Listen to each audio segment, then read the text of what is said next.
ఆరోగ్యాంధ్రప్రదేశ్ నిర్మాణానికి చర్యలు తీసుకుంటామని మంత్రి సత్యకుమార్ తెలిపారు. వైద్యారోగ్య శాఖ మంత్రిగా బాధ్యతలు స్వీకరించిన అనంతరం ఆయన మాట్లాడుతూ వైద్యారోగ్య శాఖను పూర్తిగా ప్రక్షాళన చేస్తామన్నారు. గత ప్రభుత్వంలో జరిగిన అక్రమాలపై శ్వేతాపత్రం విడుదల చేస్తామని తెలిపారు. గత ప్రభుత్వంలో నాడు నేడు ఆరోగ్యశ్రీలో జరిగిన అక్రమాలపై చర్యలు తీసుకుంటామని హెచ్చరించారు.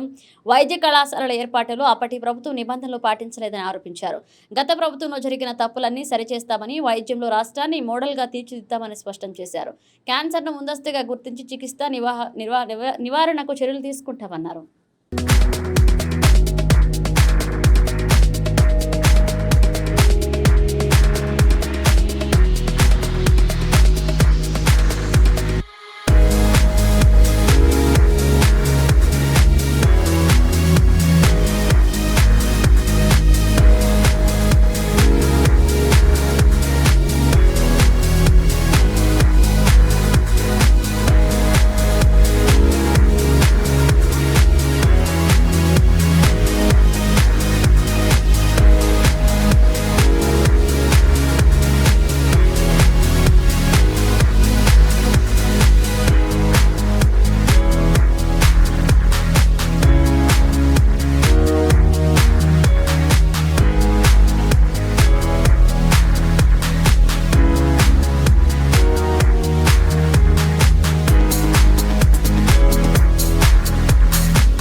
ఆంధ్రప్రదేశ్